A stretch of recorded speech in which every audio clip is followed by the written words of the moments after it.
તુરખેડા ગામ સુધી વિકાસ તો પહોંચ્યો જ નથી। ગામની મહિલાને જ્યારે જોડીમાં નાખી દવાખાને લઈ જવાય છે તો અનેક સવાલો થઈ રહ્યા છે। મહિલાને પ્રસૂતિની પીડા ઉપડતા જ આપ જોઈ રહ્યા છો જોડીમાં નાખી લઈ જવા માટે મજબૂર થવું પડી રહ્યું છે। તુરખેડાથી ડુંગર ચડીને મહિલાને ખદલાસ સુધી લઈ જવાઈ। તુરખેડા જવાનો રસ્તો ન હોવાના કારણે આવા દ્રશ્યો સર્જાયા છે।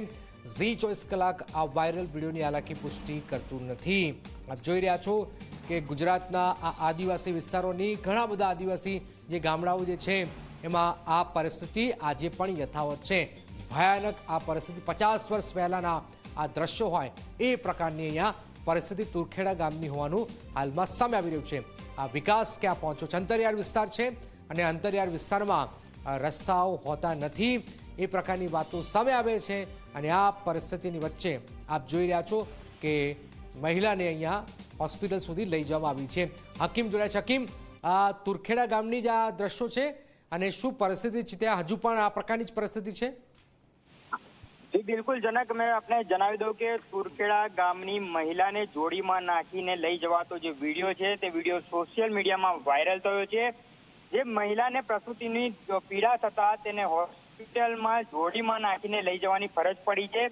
તુરખેડા ગામ એ ડુંગરાળ વિસ્તાર અને મધ્યપ્રદેશ અને ગુજરાત મહારાષ્ટ્રની બોર્ડર પર આવેલું જે ગામ છે, જ્યાં જે જવા માટેનો કોઈ રસ્તો ના હોય 6 થી 7 કિલોમીટર આ લોકો ડુંગરા ચડી અને પગપાળા ખડલા સુધી પહોંચ્યા હતા અને ત્યારબાદ તેને ગાડીમાં નાખી અને તેને હોસ્પિટલ સુધી પહોંચાડવાની ફરજ પડી હતી।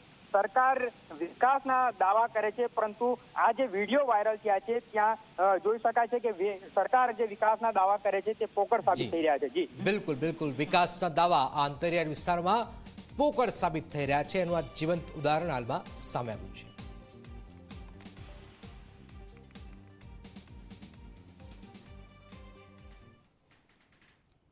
થોડી વારમાં રેસથી રમઝટ દીક્ષિતા સાથે જોવાનું ન ભૂલશો।